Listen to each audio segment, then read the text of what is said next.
Good Saturday morning, and welcome to another exciting edition of Outdoors with Larry Ray on 790 The Bet. Brought to you proudly by the Tennessee Wildlife Resources Agency, B&M Poles, and Ducks Unlimited. Now, here's your host, Larry Ray. Hey everyone, it's Shelby here, producer for Outdoors with Larry Ray. Larry is feeling a little bit under the weather, so here is some of the best of 2025 of Outdoors with Larry Ray. Hey, good Saturday morning. Welcome to Outdoors with Larry Ray. As we talk outdoors every Saturday morning. We roll into our 25th year on the air on AM 790 right here in Memphis every Saturday morning from 9 to 10:30. Of course, all you good folks in Brownsville on 1520 AM and 95.3 FM from 6 to 7:30. In Brownsville and in Jackson at News Talk 101.5 from 6:30 to 8. Shelby McCall is our show producer. This is First Saturday. And what does that mean? It's a good time radio show. That's it. And you recognize that voice. It's just as high-pitched as it's ever been.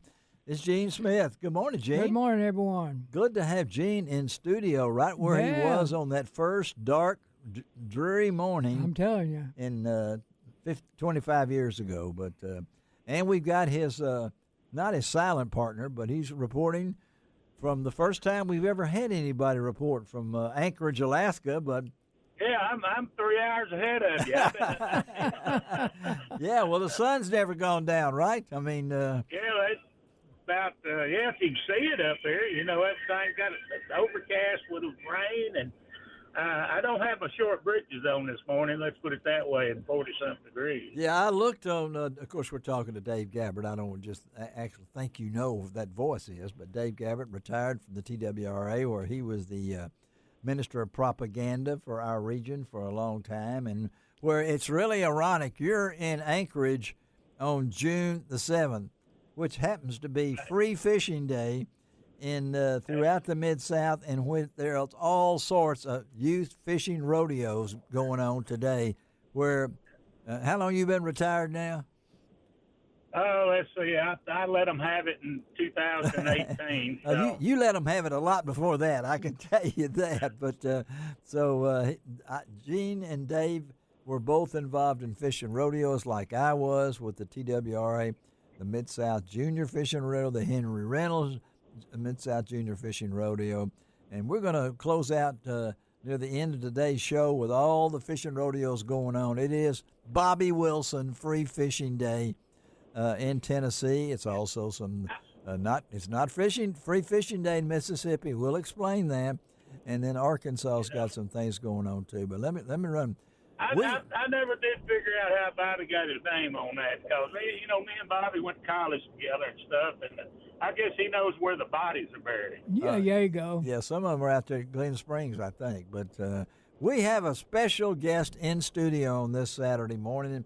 I was so happy to meet this young lady recently, and I apologize to her for not recognizing her and her husband William's business for all these years. So I owe Julie Hill, and in fact, partly because my wife's a Hill. That's her maiden name, and she's already fussed at me for not having someone from Arms Fair on Outdoors with Larry Ray. Well, we've got Julie Hill on this Saturday morning. Good morning, Julie. Good morning. Thank you for having me. Thank you for joining us. And you've come in expecting everything to be calm and everything. Well, it may change, Julie. I'll have to tell you that. But I ran into Julie because when I got my shotgun from Mossberg, from Linda Powell, and they sent it where I thought they sent it, but they sent it to where I didn't know where they sent it. And I messed up. And when I finally figured out how stupid I was, I went to Arms Fair, found Julie. She marched me right through there. It is a wonderful facility. What's that address again, Julie? It's 7845 Trinity Road. There you go, 7845 Trinity Road. And they've been in business since 2008? We've been there since 2008. We have had an FFL since 1992. Golly. So as you can tell, she's very knowledgeable in the firearms industry, but she's not just knowledgeable in the firearms industry. She's she fits right in with us, doesn't she, Gene? Yes, ma'am. Yes, I mean when I started looking, Aren't I lucky? Yes, well, aren't you lucky? But I was so impressed when I got my shotgun from Mossberg, 6.5 pound 20 gauge. I love it. Julie, she marched me through the process in less than 30 minutes. So it just blew my mind away. What a great facility they have. Not too far from Walmart. I'm giving you kind of a landmark there, but their facility is unbelievable. So we're going to be talking to Julie about not only her business with William and her business, but also she's got some. She's got a great background to kind of talk about a little bit too. Of course, I don't have to talk about my background because my background's done faded off. I think sometimes, but let's talk about your record. Let's talk about that. Yeah, what record would that be? But let me tell you about this week's show. As I said, Julie's in studio with us. We're going to talk to Sam Dawson. He's over in East Tennessee as we remember the late and great Phil Robertson. First time I met Phil was at Trinity Baptist Church, where Sam was part of the men's ministry out there. We're going to talk about that first visit with Phil Robertson, of course, Phil's recent passing, and I was going to try to get one of the clan on the show today, and I still might get John Godwin on the show. We'll try on that, but we're going to talk to Sam Dawson about that, and also about he's building tiny homes for the people still devastated by Hurricane Helene, and that was last September, wasn't it? I mean, something like that. I think it was Hurricane Helene, but he's over in East Tennessee. And then we're going to talk about June the 14th. That is, you know what that is? It's National Get Outdoors Day, June the 14th.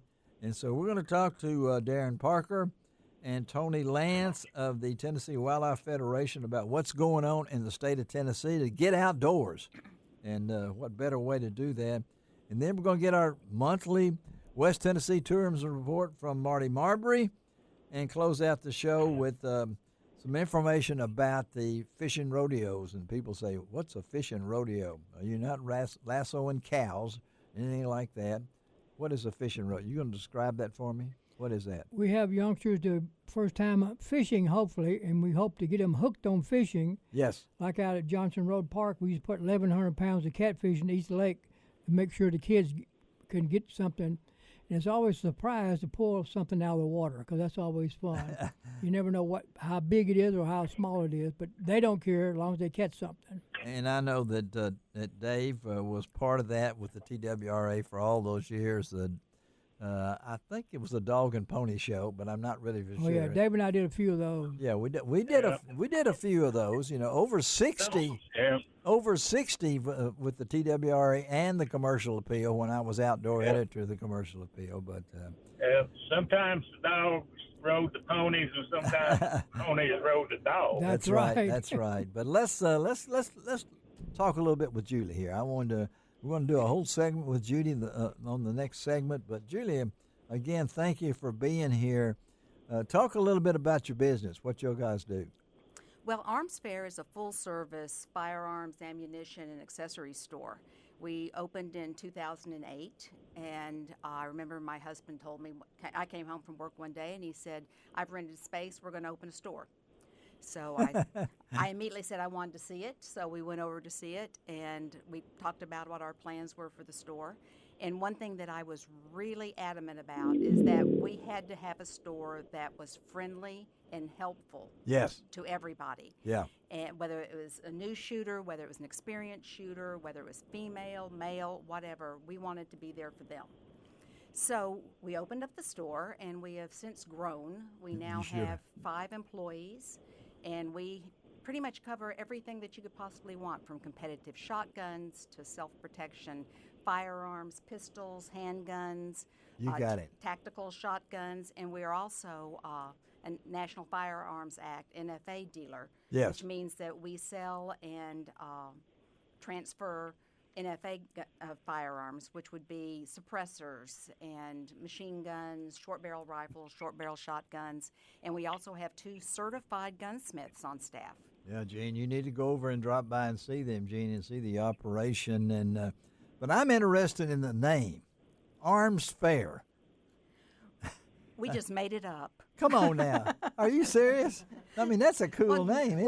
Well, no. In England, you'll see they have a lot of games fairs. They do, yes. And so my husband liked the name Fair and thought we wanted it Arms. Obviously, starting with an A, it comes up first in searches and that sort of thing. Yeah. And so we named it Arms Fair. Well, I think it's a great name. I can't get it off my tongue all the time now because, you don't really – you get the arms part right off the chute and you get the fair part, and they're going to treat you fair and everything like that. We try. And then Julie, as we're going to talk about on the next segment, her career and how she got to where she is, because your background was not in firearms, right, Julie? No, it definitely was not. What were you before all this? Well, before I got into firearms, I actually have a media background. That's right. I spent time at some radio stations and TV stations here in town. My father was a longtime Memphis radio man, and so I came into it that way. And I owned an advertising agency for about 15 years.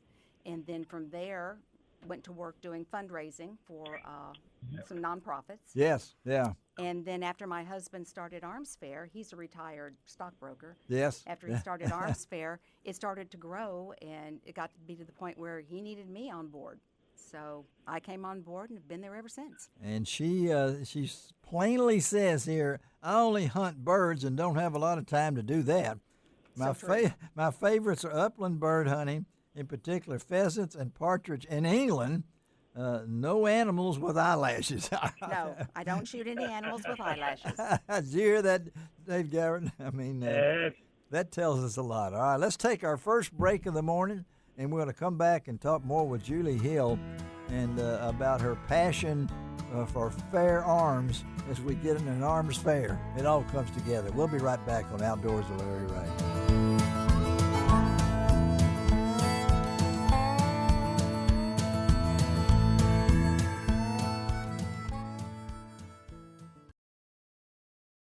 Welcome back to Outdoors with Larry Ray, brought to you by the Tennessee Wildlife Resources Agency, B&M Poles, and Ducks Unlimited. Hey everyone, it's Shelby here, producer for Outdoors with Larry Ray. Larry is feeling a little bit under the weather, so here is some of the best of 2025 of Outdoors with Larry Ray. Hey, welcome back to Outdoors with Larry Ray. Good Saturday morning to all you folks in Brownsville from 6 to 7:30 on AM 1520 and 95.3 FM, of course, in Jackson on News Talk 101.5 from 6:30 to 8. And right here in Memphis, Tennessee on AM 790 every Saturday morning from 9 to 10:30. They have no excuse for sleeping late when you get Outdoors with Larry Ray in the Memphis area. And there's something going on. Let's start this June 14th show we got today. I mean, it feels like it. That's what we're talking about, June 14th. Johnny Mcfarland. Yes, sir. Let's talk about what's going to happen. It is the Tennessee Youth Hunter Education Challenge. And, of course, it's a place that Bill's heard of, and I know I've heard of, our good friends, the Payne Quail Farm in Arlington. Mm-hmm. So talk about WYHEC. I know this is a really great event for kids. Larry, we've been doing this over 10 years now. Oh, really? And okay. You remember when we had it? We've had a couple of locations. Now we're doing it at a Payne Quail Farm. Yes. And what it is, it's a for the kids that have gotten their hunter safety certificate. Okay. It's a chance for them to go out and implement what they learned. If they really haven't done much hunting, it's a great chance for them to learn and to compete. Okay. We give some prizes out for the winners. There's some competition here. It's a competition, but it's also a learning event. Okay. Young people 10 to 18 years old, they're going to do rifle. They're going to do archery. They're going to do some shotgun. Gene Smith is going to help them with wildlife identification. Yep. Randy McCormack is going to help them with using a compass on orienteering. There you go, Dale. And I will say, you ever used a compass before, Dale? You ever used a compass before, Dale? Well, yeah, quite a bit on the trails. I thought you might have been there when it was invented. You know. Well, we show that compass to a lot of the kids, and they look at it, and you say, "What is that?" They go, "It's a compass." Yeah. You know what to do with it? They just look at you. They don't.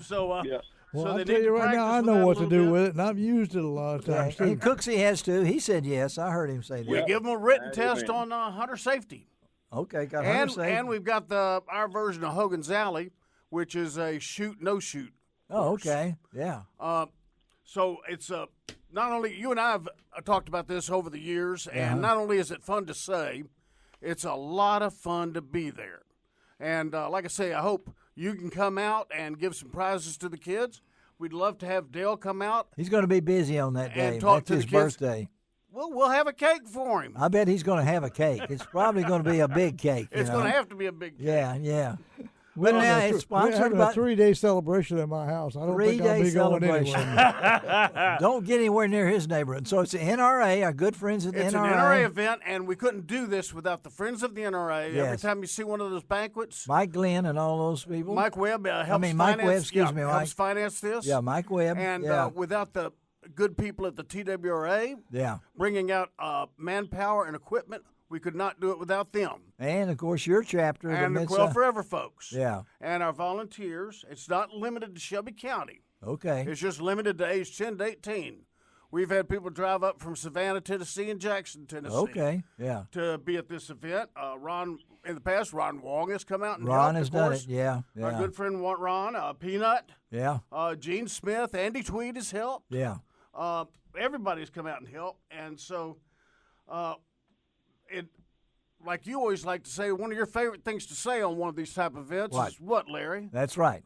What? It's What's your free. favorite? Free, right. It's free. Well, I point out that it's not free. It's not free to go to Dale's birthday. I bet he's charging, probably, you know? Well, he should. But like I say, it ain't free, but we don't charge to come to it. There you go. It's not Yeah. free because a lot of people are putting a lot of time and They are, aren't money they? Yeah. into this event for young people. How many kids do you hope? We have a limit of 35. Okay, so there's a few open. We got about 10 spots left. There you go, folks. And yeah. I don't like empty spots. No, and you have to be registered for this. Got to pre-register. All right. The stuff's on your website. Yeah, yeah. And it'll be on midsouthquailforever.org. And Miss Sherry Baskin. They need to sign up with Sherry. Yeah. We got her phone number and her That'll all be on and her email LarryRay.com. address on Larry LarryRay.com. Ray and on Yeah. Mid South Quail Forever. So now let me ask .org. Cooksey something. He's listening on this. Yes, Events like this, Bill, I classify them. They're coming right after the Free Fishing Day is on the 7th of June, the Bobby Wilson Free Fishing Day, when more kids will be out there maybe making their first cast. Event like this, Bill, how important it is to the shotgun sports things. Well, yeah, kids have to be introduced. Yes. It's great when parents are doing it, but not every parent's in a position to, whether they don't, like the knowledge or the place to go, that sort of thing. So events like this at least get kids out there and get them exposed. And once that happens, a lot of good things can take place. And I know Johnny and Well, yeah, Bill, that's right. We've had a lot of kids come out over the years that have never shot a rifle before. Never. That have never shot a shotgun before. Yeah. That have never shot a bow before. Yeah. And like I say, if they're not competitive, it's still a great learning opportunity. And Right. as you said in this thing, it's a chance that equipment-wise, will you have equipment, or they have to bring their They own? don't need to bring anything but a pair of tennis shoes on their feet No, they go. and a Shotguns will all be there and everything. and a cap to keep the sun out of their eyes. There you go. We'll have all the equipment they need right there. They don't need to bring a thing except a good attitude. And the challenge in itself. You talk about competition now. What? How does that work? I mean, Well, that we score them. you score them. Yeah, okay. they get a score for the rifle, the shotgun, the archery. Okay. They get a score on the written test. Okay. All right. Yeah, we give them we set them down in Orange chairs herring, and tables yeah, with a the piece hunter of paper safety trail. and the hunter safety shoot no shoot program. And so they're going to get scored on all of that. Yeah. There's going to be a lot of safe or unsafe situations, which they're going to be required to evaluate. Everything from crossing a fence with a firearm Yeah. to when I would go hunting in this duck boat. And Or am I missing safety gear in there? and the quail and the Payne farm is It's a first-class place. Justin Payne has been nothing but good to us Yeah. when it comes to the youth hunt. Yeah. And this is our other big event of the year is the YHEC. The YHEC. And so we get to take 40, 50, 60 kids a year out. And we're always looking for other programs. If I had a scout troop call me today, we'd try and set them up for a nature walk or how to build,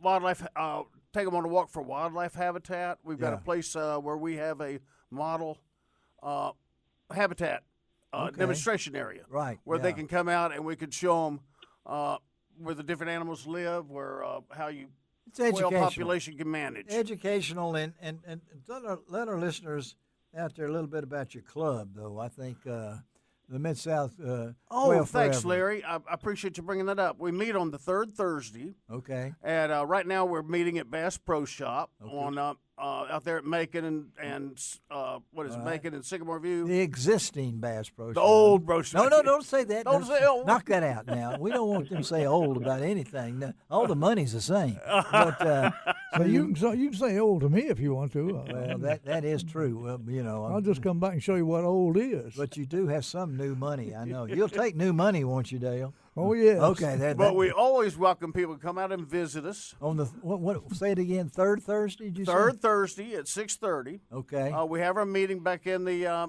employee conference room. Okay. Which is back behind the bathrooms. And we have barbecues. A couple of weeks ago, we had a crawfish boil. Oh, really? And if you want to get involved with us and you want to know about this, all you have to do is check it on our website. Yeah. You can sign up for the newsletter. Mid-South Quail Forever. Costs nothing to sign up for the newsletter. Okay. And we're going to hit you up to get you to join Quail Forever. Yeah. How much is that? $35 a year. $35 a year. Great program. And you're supporting, like I say, restoring wildlife habitat for not just quail. Yeah.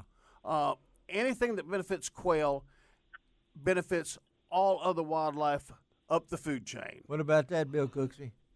I agree. Absolutely. Had a big conversation in a meeting about that yesterday. Really? Yeah. Quail, turkeys, deer,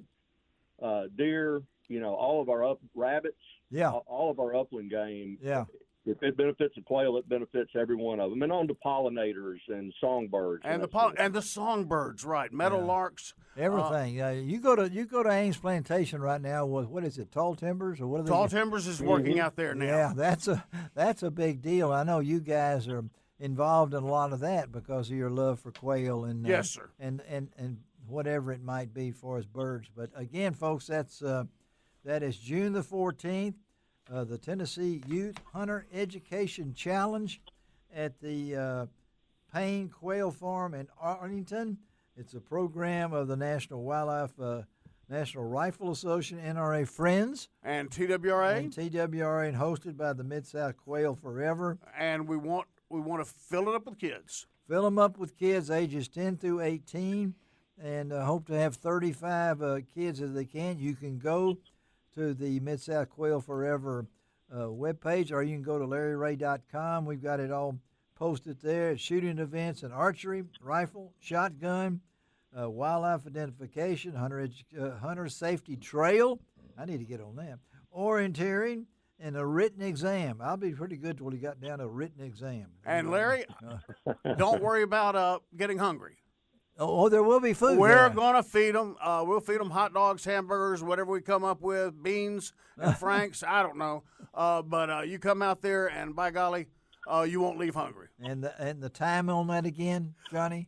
The time? Yeah. June 14. We'll probably, Sherry will tell us what time we start, but it'll probably be about 7:30 in the morning. Okay. Want to get started early because it's going to be warm. It's going to be warm. Anyway, thank you, Johnny Mcfarland, Larry, for coming in, buddy, and finding the studio again.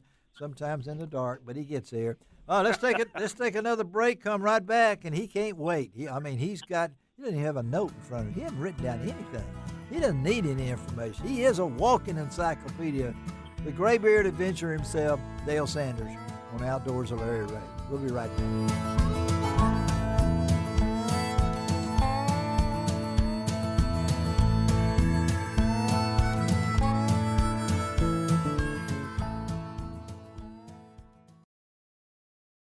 Welcome back to Outdoors with Larry Ray, brought to you by the Tennessee Wildlife Resources Agency, B&M Poles, and Ducks Unlimited.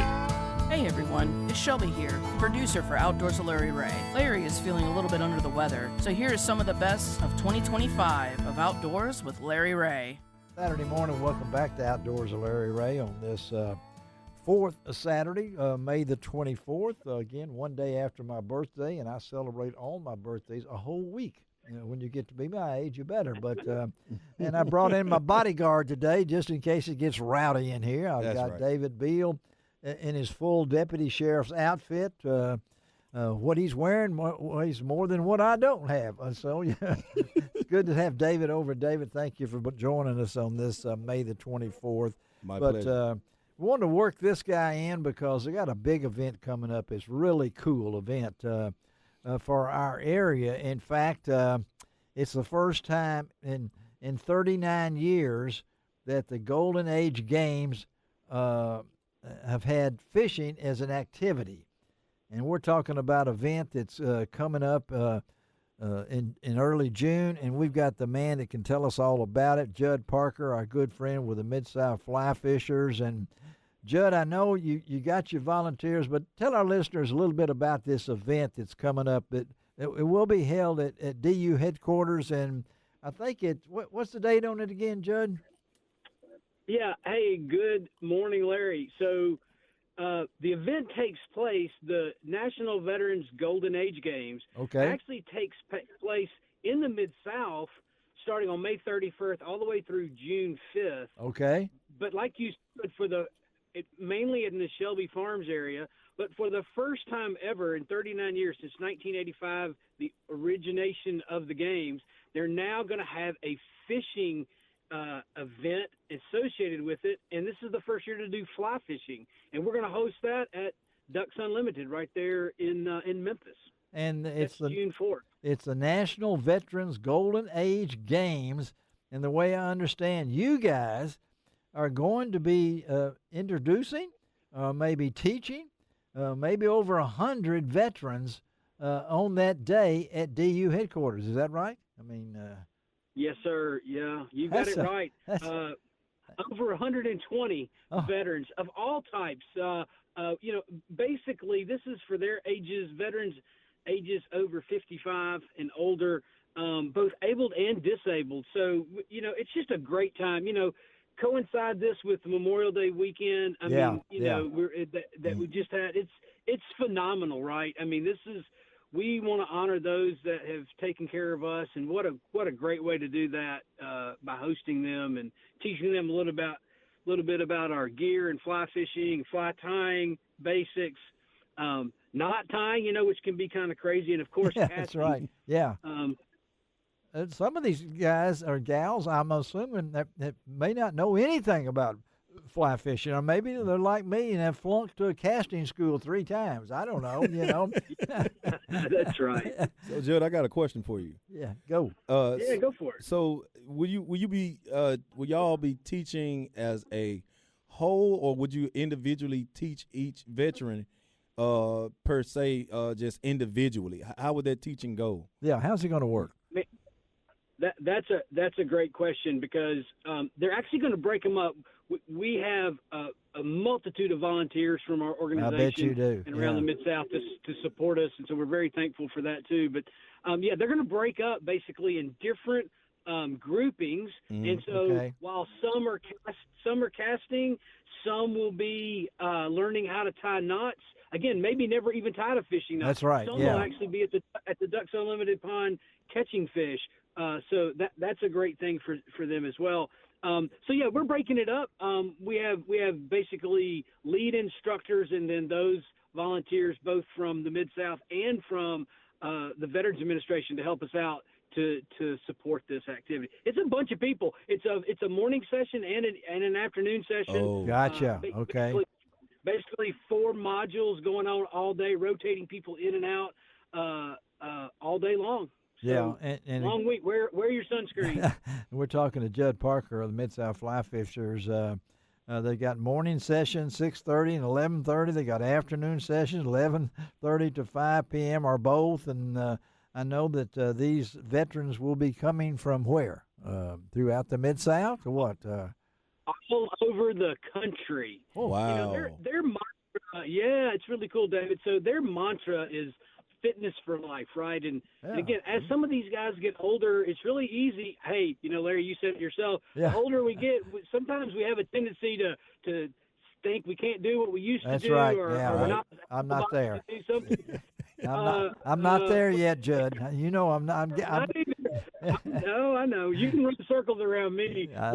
I'm still kicking, just not as high. But this event, right. Tell our listeners. I mean, I know this world that we talk to every Saturday morning for almost 25 years knows about the Mid-South Fly Fishers. But there may be a truck driver going down I-55 right now and says, "What is a Mid-South Fly Fisher?" That's right. But you guys are really known nationally, worldwide, and everything. So talk about your club itself, and then you've got something really special, I think, coming up later with an event that just the mention of the Bahamas makes me happy. You know, so right. Yeah, that's right. So talk about the club.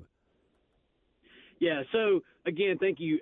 The Mid-South Fly Fishers have been around for a number of years. We've grown to be one of the largest clubs and organizations in the country. That's right. We are a nonprofit. Yeah. We do host things. We do generate funds, and those kinds of funds that you guys help support us with actually are the things that help us do exactly what we're doing with the Golden Age Games, where we're able to support that. But that's what we're trying to do. We're trying to educate and communicate and teach fly fishing to everything from young kids, which is a really important part of our culture that we deal with all the time, into like we're talking about here, the older veterans who have, again, given many times given sacrifice greatly for our freedom. So we value that. And I know we got a couple of minutes here. I know July 19th and 20th, you guys are well known for bringing well-known people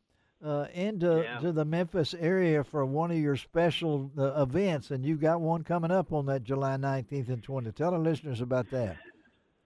Yeah, so we're very pleased to host Captain Sean Leeden.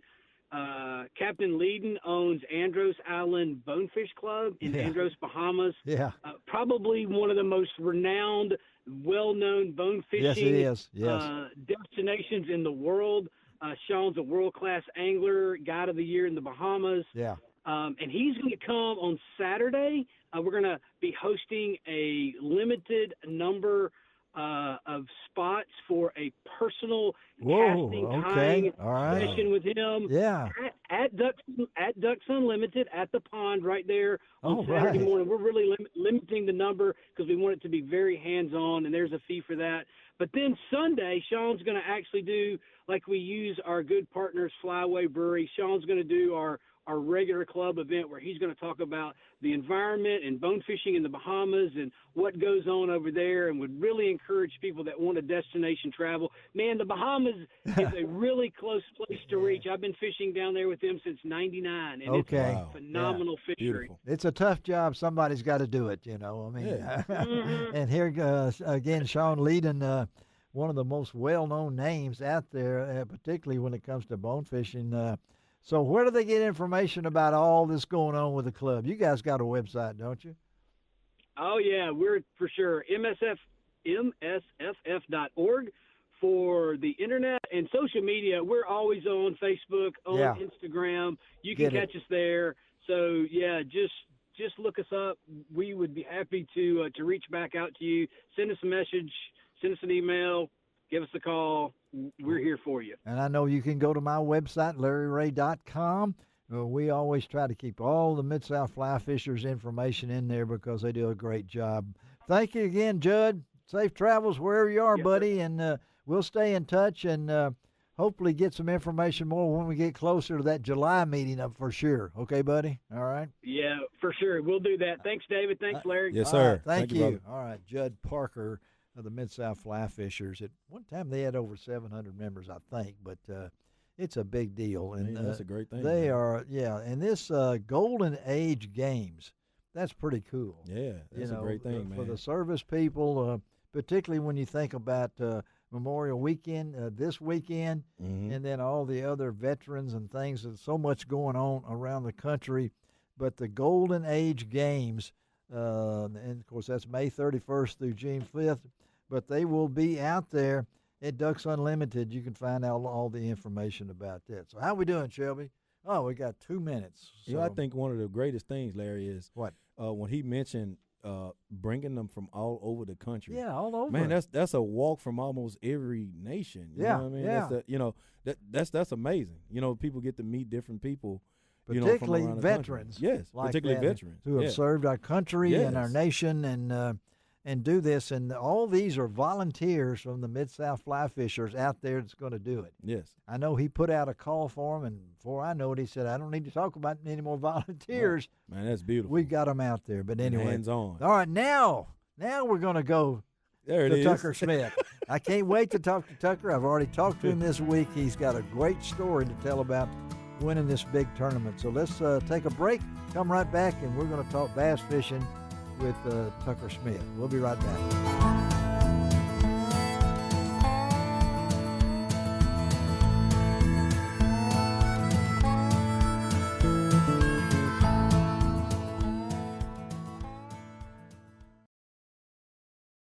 Welcome back to Outdoors with Larry Ray, brought to you by the Tennessee Wildlife Resources Agency, B&M Poles, and Ducks Unlimited. Hey everyone, it's Shelby here, producer for Outdoors with Larry Ray. Larry is feeling a little bit under the weather, so here is some of the best of 2025 of Outdoors with Larry Ray.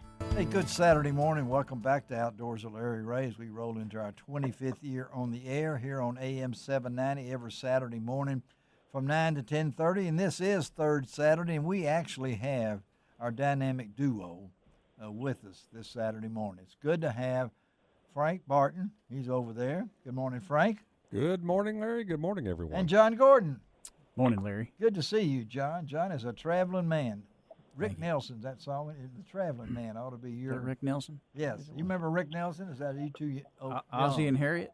Well, I won't go that far back. But anyway, all right, as I told you earlier in the show, we did a snippet with the AutoZone Liberty, both in an honor that they're going to present to our late colleague Ron Wong, and we're all still devastated. It just won't, it's going to take a while to get used to this, but at Ron's celebration of life, we were happy to announce a new foundation headed our way thanks to the good folks at B&M Poles and related to Ron's love of fishing and getting people involved in the sport of fishing. And right now we're happy to have on Outdoors with Larry Ray our good friend Kent Driscoll. He is the director of B&M Poles pro staff. And Madeline Roberts, she is maybe the person most responsible for this, and Kent will explain all that because she's relatively new to fishing, and it was through Ron Wong that inspired her to be such an advocate of fishing now. But first of all, good morning to both of you folks, and Kent, explain to us what's going on here. Hey, Larry, good morning.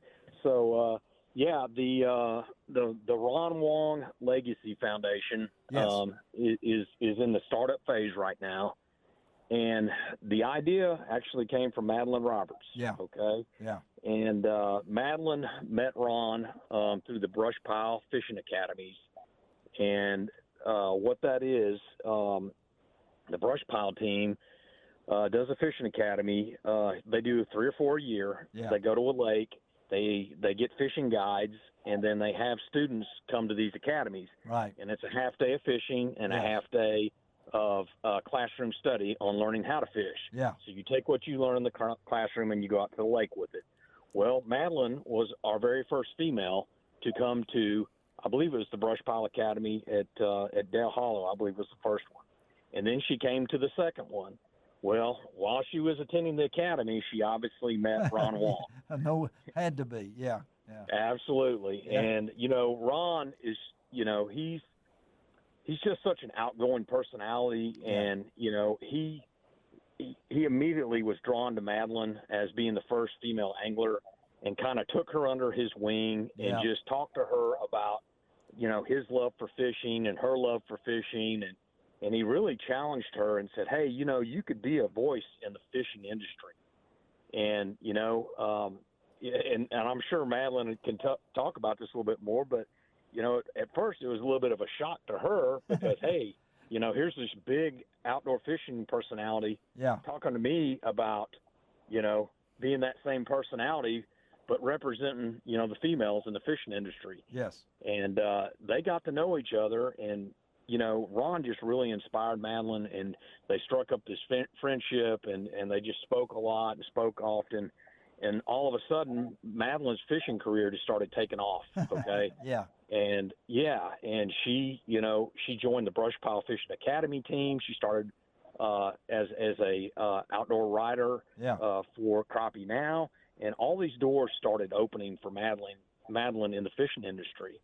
And then all of a sudden Ron passed on, okay? Yeah. Unexpectedly, and just a shock to all of us. Yes. So Madeline, wrote this email to a couple of us, and it was so heartfelt. And you've read it. Oh, and yeah. You know how much that Ron inspired Madeline. And she just said, hey, I want to do something in Ron's name. I want to create this legacy foundation. Wow. And it was her idea. Yes. And then she reached out to me, and, she knew how good of friends I was with Ron and knew that I had a lot of fishing connections. And she said, hey, we really need to do this. And, the idea is it has since then has taken off. And, our goal is to create opportunities for women in the fishing and down the road in the hunting industry. Yeah. And where we can, solicit money and funding and create opportunities to introduce these women that might not have that opportunity. And that's kind of the short version of it. But we're putting together a board of directors. We're putting together a website. We're putting together a Facebook page. We're creating a nonprofit. We're doing a lot of work behind the scenes right here for this foundation. But it's going to be a really, really fun and cool project, and it's all going to be to honor Ron Wall. So we're excited about it. Let's bring in Madeline here, because I had a chance to meet Madeline. She was at Ron's Celebration of Life. I got to sit right across from her. Thanks for lunch, too, you guys. It was good that day. But, Madeline, I've read your Ron Wong remembrance that you wrote to the Brush Pile family and Russ Bailey and all those great guys. And when I read this last paragraph before we turn it over to Madeline, fishing has saved my life in so many ways and has given my life a purpose that I didn't realize I was missing. So talk about this, Madeline. What the impact that Ron had on you? Yeah, Larry. So Kent kind of touched on it. Ron was a guy that pushed me outside of my comfort zone. That's right. Yeah. And that's one of the things that I appreciate the most about him, along with his support that he showed the female anglers and the fishing community. And, when I first went to my Brush Pile Fishing Academy, the first go around, I was really just there to learn more about fishing and try to, make myself better as an angler. Yeah. And I wasn't really taking into account that my story could inspire other women to do the same. Yeah. And that's kind of what Ron brought to my attention. And man, he just really wouldn't let it go. And when he passed on, it was very bittersweet, because the night that he passed on, the very next day, my first article came out for Crappie Now. And, yeah, there you go. And I was just, heartbroken that I couldn't share that with him. But at the same time, I was so inspired by, the impact that he had on my life. I just knew that, I needed to pick up the torch that he carried. And you've done it. Yeah. To get more people, specifically women, and, definitely children down the road, more involved and engaged in the fishing community. And so, that's what we're trying to do with the foundation. And you've really, and Kent knows this, it seems like you're everywhere now. You're fishing now, Madeline. I mean, you've been down to, where you been? You've been fishing recently, right? I mean. Yes. I just got back from Alabama, Millbrook, Alabama, for the Crappie Now Media Camp. Yeah. Got to meet some really great people down there. I got to meet my editor, Richard Sims for the first time, and Dan Dannenmuller and Sue Dannenmuller. That's right. And they're all great people. And, every time that I have an opportunity to go to any type of fishing event, no matter what it is, I just feel like, I make these great connections, and I just have felt very uplifted by the fishing community, and I think that's what makes it so special. Well, and again, we're talking to Madeline Roberts out of Louisville, Kentucky. Is that right, Madeline? Yes, that's correct. And Kent Driscoll, he was the director of pro staff for B&N Poles, and I know, Kent, this is not something you can just do it overnight. This is going to be a long-ranging thing that will honor Ron for ever. The legacy will be there. And I know you guys, I don't know how many B&M Poles shirts I've got, but most of them were from Ron Wong or Jack Wells. I don't know. It might have been from Kent too, but I expect a Madeline Roberts shirt soon. We're going to have to get some women on there, Kent. Now, come on now.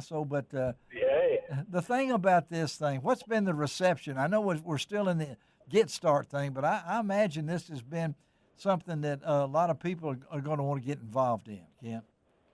Oh, for sure. I've talked to several people in the industry, and they just, they all love Ron Wong. Yeah. And they want to be a part of this, and they're like, hey, when you guys get the foundation up and running, let them know. They're just saying, how can we help? Yes. And that's so refreshing to hear. And this is going to be a fun project. It is. And Larry, you're going to be a part of this too. So well, I hope so. Absolutely. Yeah. And I think long term, man, we're going to touch a lot of people's lives through Ron Wong. So well, that's it's what going to be a great foundation. That's what we want to do. And I will say, folks, at Ron's Celebration of Life, I was honored to be one of the speakers, and to look out and see in the back of that big room at Riverside Chapel at Memorial Park Funeral Home and see 15 folks back there, most of them wearing fishing shirts, and everything. It just stood out because you guys were there to represent Ron and his love, and I know what he thought about the Brush Piles Academy. He would get in that car and go, that's no easy thing for Ron to make those trips up to Dale Holland, whatever it might be. But I can see this. Well, I want to thank both of you, Madeline and Kent, and tell Jack and all the rest of the B&M Pole family, I appreciate this. This is going to be the start. I think I'm going to stick around for a while, okay? This is going to be the start, okay? I got another birthday next week, and I'm going to keep this going because this is what Ron would have really liked. I know his sister Debbie is all fired up about it. In fact, she's coming back in August for the Legend of the Outdoor Hall of Fame when Ron will be inducted into it. Debbie is coming back from California to be there, and I can't wait for that tribute to him. Thank y'all. Appreciate you. Have a great weekend, and we'll stay in touch, Kent and Madeline, okay? Okay. Thank you, Larry. Have a Thank great y'all. day. Appreciate you. All right. All right. Bye-bye. Bye-bye. Let's take a break. Take a break. Be right back. And what are we doing now? I can walk. Oh, yeah. We're going to talk for Arkansas. We'll be right back.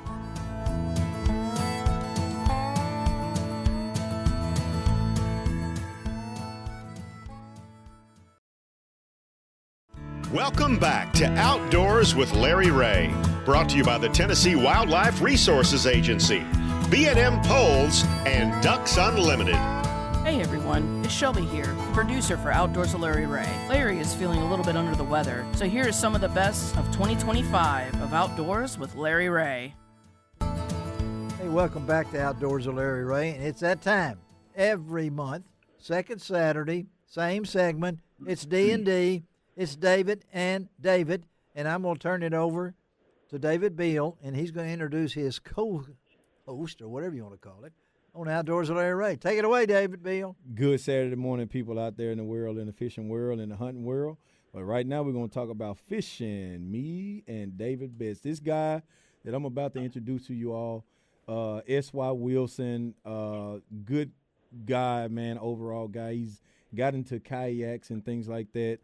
Fishing guru, I mean, he's been around a good long time. That's None enough. other That's enough. than- That's enough. How did I do, Dave? None other than David You did Best. good. S.I. Wilson, man. Good morning, How you y'all. been doing, brother?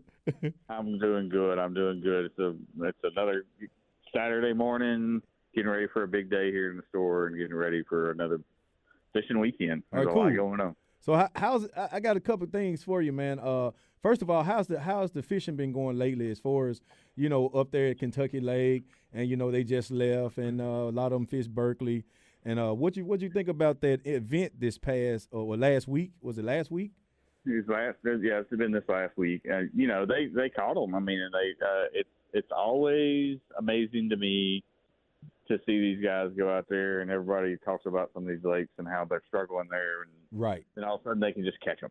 Yes, and Yeah. they show up, and then all of a sudden, bam, you got 100 pounds, and in Yeah. the first period of day one, you know what I mean. And somebody got 100 pounds before they take away the weights on the second date on the second day 3 or whatnot. Yeah. Yep. And zero them out and let them start all over, and then they catch another 100 pounds. Is that Jacob Wheeler? Yeah, Jacob Wheeler again. He's going to be on the show next week. Oh, is he really? I may have I may have to call you. You may have to call me just so I can talk with him. I'm sorry, I wasn't going to introduce anything. Go ahead. It's all right. I'm So, Bess, I got a question for you, man.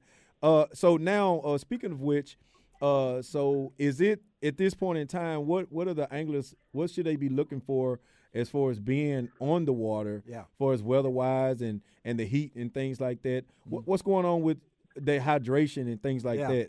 What did you suggest on that end? On that end, I mean, it's always a great thing to have water with you. It's always, I mean, we're not used to it being hot, and we went straight from really comfortable temperatures to it's freaking hot. Yes. Yeah. No in between. So we're not used to it yet. So make sure all need to make sure they have water, they have ice, they have some way to cool themselves down. That towel that they leave in the cooler that they can put across the back of their neck. Yeah, that's right. Good UV protection. I mean, either using sunscreen or using a good UV clothing.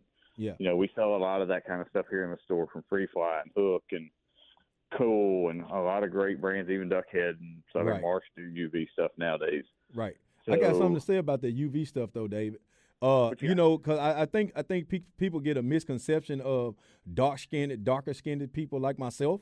They don't think that they need UV protection, and I think that's a bad mistake. It's worse. It is. is. Yeah, that's a bad Absolutely. mistake because I've had sunburn several times out there on the water, Larry, and my hands were burning, my ears were burning, and it just just because I didn't have the UV protection. Did you just feel that? I mean, because you can't see the red. No, you feel it. Though. I can. It burns. It really burns, and I think the mistake is we've been taught, the darker skinned people, they don't get sunburned. Well, I beg to differ. Yeah. So I think that's a mistake. What do you think about that, Dave? I agree. I agree entirely, and I mean I know that to be a fact and be true. I mean, UV rays are bad. They will burn you. I mean, look, we grew up in the age of it'll be all right. It's going to burn. And it's going to turn tan. Yes. Or it's going to burn. Right. It's going to get better. Right. But it doesn't. It doesn't necessarily. And I mean, I can't tell you the number of guys I know from my old fishing days when I first started tournament fishing that had parts of ears cut out and parts of noses cut off, and exactly parts of got all kinds of spaces in their bald heads like mine. Can I jump in there? Can I jump in there on that because I don't know what you're saying? Sure. I don't want to mess it up. Yes. But I just went to my dermatologist. Yes. A week ago, last week, and I thought about Dr. Bobby Trotman. He's great, and everything. But he took one off my face. He took one off my side, my nose, and so I know anglers. And our lips, we should have. Yes, David, you agree on that? You absolutely. need chapped lips and absolutely stuff like that, and I hadn't even thought about it. That's good. Yeah, that's good. That's because I think it's a misconception of it. Yeah. Over the many 20, 30 years, it is a misconception of darker skinned people not getting sunburned. I've had it. Yeah. Yeah, I've had it tremendously. Yeah. I want to shift gears. Shelby has too. Shelby raised her hand. Oh, have you? All right. Wow, Shelby. ain't that something? All right. You see that? I didn't even know that. Yeah. Shift gears. Go, buddy. Shift gears real quick, Dave. So right now, let's talk lures. Let's talk. It's morning time bite. Let's talk midday bite. Evening bite. What's going to be the best time to throw some of those top waters right now with the water temperatures the way they are? Top waters, of course, you're going to want to throw them early and late. Okay. Or we've had a bunch of these little thunderstorms rolling through. Oh, yes. When those thunderstorms first start getting here in the afternoons or during the day, it's a great time to pick that little top water up. Yes. It'll pull that lack of cloud cover will pull those fish up a little bit higher in the water column. And a bass doesn't mind if it's clear enough water. A bass doesn't mind coming from 10 foot deep to come up and hit something on the surface. That's a good point, Dave. I'm glad you made that point because a lot of guys don't understand that those fish do hear and see those baits, especially when that water is clear enough. You know what I mean? Yep. Pickwick, Bay Springs, lakes like this, Kentucky Lake. If you can find that water without, a lot of stain in it, I think they can come up and knock those lures out of your hand, basically. So are you talking walking baits? Are you talking poppers? Are you talking, buzz baits? What are you talking? I like those walking baits and those buzz baits this time of year. Buzz baits particularly around a boat dock. Walking baits in that open water situation. And those poppers, and this is another one of those points I'm going to make real quick, is when you get around those areas where you can see brim sunning, those little poppers around some flooded timber and some of our lakes like Glen Springs or places like that, even in the middle of the day, you see brim sunning on top and you hear that splash every once in a while on the top. I love it. Yeah. That's what they're eating. That's right. So, I was going to bring that up, Dave. Topwater popper is a good one. I was going to bring that up. Speaking of in the middle of the day, I was fishing a tournament one time down there, one of the TBF nationals, and we were at Ferguson. And my co-angler, I picked up a whopper plopper, and it was 2 o'clock. It was almost time for us to weigh in. He looks at me. I needed a fifth fish. He says, "What you about to do?" I said, "I'm about to throw this whopper plopper," and the fish come up. He ate it. I caught a 2-pounder. Oh, okay. It was 2 o'clock in the evening, so sometimes they'll actually come from a long way, and that water was clear. So I think that fish just happened to see, and being that they was feeding on them brim, they'll actually come up and eat them. That's a good point, Dave. That's actually a good point. So what are you fishing? You fishing kayaks? You fishing ponds? I know you fishing kayaks. Let's talk kayaks. You know that. You fishing ponds? You fishing big water right now? Tell our listeners what kind of fishing you doing right now. So mostly I'm fishing a lot of smaller waters right now. Just the reality of it being, it's just what's easier for me. We just had a big tournament on Pickwick mid-May. We've got a couple of big tournaments coming up on Guntersville, Kentucky Lake, and a few others here soon. So there's a lot of events going on right now for our kayak in the big waters. Okay. But we fish it all. But me personally, I'm concentrating on smaller pieces. Yes. That's just what's convenient for me. It's what I can get to fast, then get back over here to the store and get to work. Okay, let me ask you a question. Tell our listeners, if they want a kayak, how do they get in touch with you? What are the some of the things and the features that you offer, on your kayaks and your package deals? Father's Day is coming up tomorrow. There you go. Thank you, Larry. There you go. Thank you. So that's where I'm getting at. I already did sell one for Father's Day this week. There you go. Well, you don't want to sell anymore? Okay, you want to? No, I do. Okay. I do. All right. So, but we can do anything to a kayak that you want, from putting trolling motors on them, putting LED lights on them, putting chargers for your phones, whatever you may need. We've got lithium batteries here in stock. Wow. We've got a full selection of kayaks, pedal and paddle versions, but we can power them as well. So, we got a full selection, lots of colors, and anything from 40 pounds to 120. What brand? What brands? What brand? Mostly Hobies and New Canoes and a few jacks. Yeah. Right. Okay. Yeah. So for you kayak guys out there, y'all haven't had a kayak, and I still say, Dave, I still got to get me one. I know I'm a fat boy, but I got to get in one. Yeah, we're going to have to get you in one of these days. Yeah, I got to get out of that bass boat, Larry. Well, I got to get out of that bass boat. You got to get smaller to get one of them shirts too. Yeah, I can't get a shirt on you now. Larry said I got to fit in one of these shirts. I got to fit in those. I got to ask you one thing. I know I'm not supposed to talk during this. You should ask me. No, but I got to ask both of y'all. Okay. All this rain that we've had, thunderstorms here or there, and popping up and all like that. What has it done to the water? What's the water situation, David Beal? All right. So for me, I'll answer first. For me, I love the fact in the summertime, especially in the summertime when we have those pop-up storms. Okay. For me, it puts fresh oxygen in the water, and these fish, they actually love it. Okay. It actually gets them active. I think you've said that before. Yeah. The forage in these different bodies of water, when it storms, you got runoffs and stuff like that, little drainage ditches and things like that, especially these panfish, brim and crappie and things like that. They get up in there and they started eating, and these bass will follow, and it make them very active. And that's especially in the summertime. It kind of cools the water off real quick, a few degrees, and it turns them on. That's my take on it. What about you, David? Same take. I'll expound on that a little bit. I'm always going to be looking for those little run-ins where water's running into the lake, because it cools the water off. But even in these bigger lakes, or some of these lakes that are with a lot of flooded timber, you think about it, those fish are down there 10, 15, 20 foot of water. And when you get those good little rainstorms, those fish just pull straight up that timber, and they'll be in that top 3 or 4 or 5 feet. So you just have to concentrate a little further up in the timber, and it makes it a little easier to actually catch them.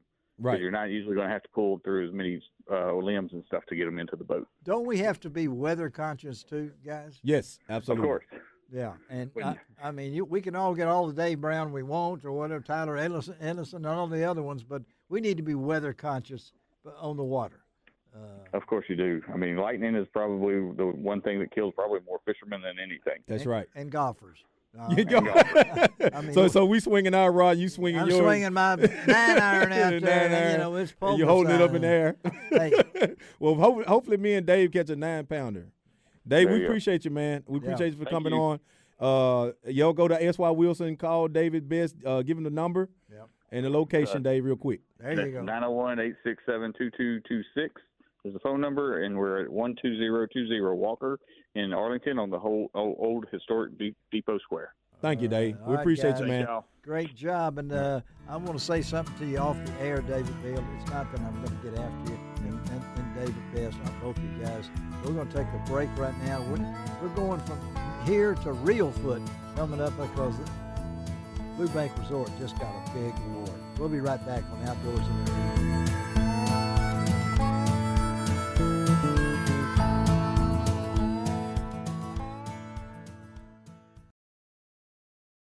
Welcome back to Outdoors with Larry Ray, brought to you by the Tennessee Wildlife Resources Agency, B&M Poles, and Ducks Unlimited. Hey everyone, it's Shelby here, producer for Outdoors with Larry Ray. Larry is feeling a little bit under the weather, so here is some of the best of 2025 of Outdoors with Larry Ray.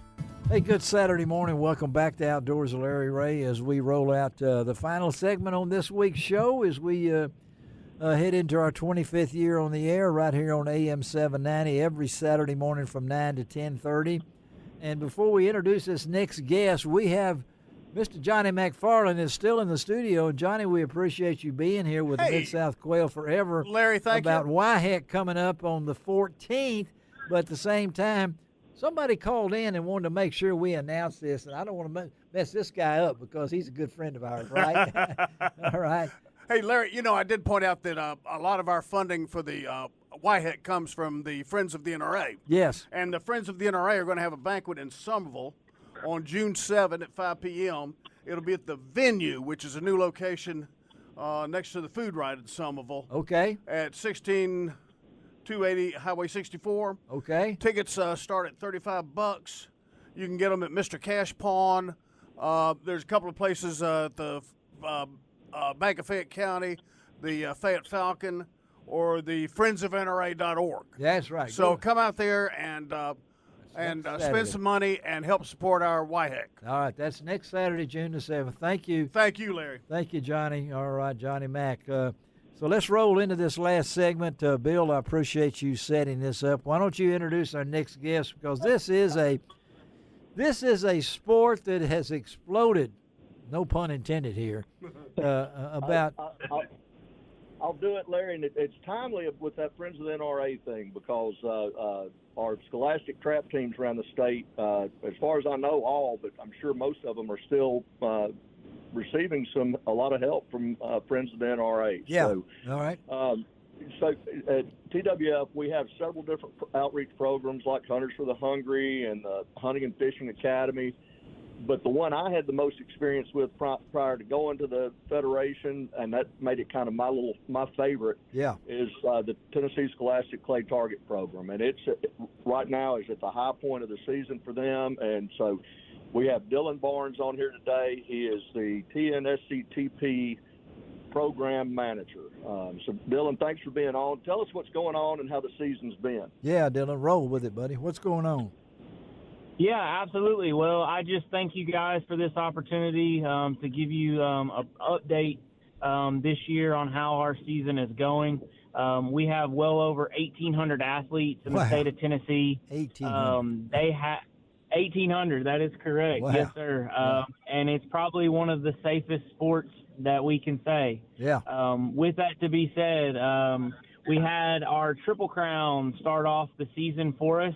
They shot 200 American skeet targets, All right. 200 American trap targets, and 200 sporting clay targets. All right. That was across 3 different venues for the state of Tennessee. Yeah. And that was all for a total of 600 targets. We're actually, this morning, Saturday, we are shooting trap, the trap section of our regional shoots. This kind of ramps us up for starting June 15th, our state shoot here at Nashville Gun Club. Yes. So we're currently in the process of shooting our regionals. But it's a very starting season for us. We're super excited to give these youth athletes an opportunity to shoot and grow and obviously try to get them in the outdoors. And Bill, you listening to this, and I know that's close to your heart, and appreciate you getting Dillon on with us. How many kids are we talking about here, Dillon? I mean, how many kids will be at the state? We're talking 1,800 athletes. 1,800 athletes. I thought you said that, but I wanted you to say it again. Absolutely. We're actually over 6 days will be our state shoot. Yeah. So shooting different disciplines of the clay target world. That's about 60 to 70 teams. Wow. Probably, I'd say 32 to 3,300 between coaches and parents that come through the Nashville Gun Club for that week. Amazing. It's a great event. And Bill, listen to those numbers right there. Tennessee is really a hotbed here, isn't it? I mean, aren't we one of the top in the nation as far as participation? There's no doubt about it. I mean, I couldn't say if we're in the top 3, the top 5, but I guarantee well up into the top 10. Yes. But there's some other states that do a great job too. But Dillon and the program staff do a phenomenal job with RSCTP here in state. And hey, Dillon, I know that MSSA right now out of Memphis is where that regional's going. I don't know where the other regionals are from Nashville West. Yeah. If anybody wanted to go this weekend and watch. What we got? Yeah, absolutely. So that is the biggest thing with us having, 1,800 athletes. Region 1 is probably our largest region. Okay. That kind of starts once you get through New Johnsonville, that area, to Memphis. That's Region 1. And the thing is, with us having so many athletes, we actually have to satellite it. Okay. So Lone Oaks. Yeah. Yeah, so Lone Oaks down in Millington, which is one of our I know that 4-H place. Yeah. places. Yes, sir. And there's other places, Carroll County and Huntington. Yeah. There's several satellites when it comes to Region 1, which is our West Tennessee region. Region 2 is shot right here at Nashville Gun Club. Region 3 and 4 are actually combined, but they're also satellited. Okay. Region 3 and 4 is shot in Greene County, and then they're also shot there in Crossville, Tennessee. So what are you talking about ages wise here? What are we talking about? That's the awesome part of this sport. We start as low as third graders, pretty much when it's safe for them to handle a shotgun. Yeah. So third grade all the way up to collegiate. We're seeing multiple universities get on track with giving scholarship opportunities. Yeah. I was actually a scholarship athlete in college, so I know that very, very well. Where? So we're talking where? Bethel University down in West Tennessee. Okay, you were a Wildcat. Okay, that's good. I was, yes, sir. All right. Cooksey didn't ask, and I did. I wanted to make sure. But let me ask Cooksey as you jump in on this, Bill. This and Dillon, I can tell the excitement in Dillon, and I understand why. This is a stepping stone to maybe more license holders, more participants, and all sorts of venues, right, Bill? Look, every kid, has to take hunter safety before they start shooting Yeah. in SCTP. So they get the safety, they get exposed to at least the concept of hunting and not just shooting through that. And then through other programs we have, the Davis P. Rice Youth Hunt. Oh, yeah. Is a great example where for a long time, and now it's grown beyond it, but for a long time, almost all the kids there came in via the Scholastic Play Target program. Yeah. And I can remember kids who had never hunted who were on my teams, and the Thursday before that hunt, I would be out there giving them gear to them and their parents so they could go. Really? Because they didn't have anything to hunt with. Yeah. So kids who their family had never had a gun, and even one who was anti-gun to hunting. Yeah.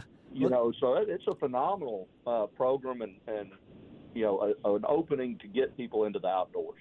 Well, I got to ask Dillon, how do you get a third grader to shooting it? I mean, that's just, to me, the attention span is not there. I mean, talk about that teaching because I know Johnny Mac's over there going crazy because he's got some third graders. Well, Larry, I was going to say, we've had a lot of the Scholastic Clay Target kids come out and shoot in our youth hunt over the years. There you go. So a third grader, Dillon? Yes, sir. It's definitely something that, like Cooksey said, they've got to go through the Hunter Ed program. Yeah.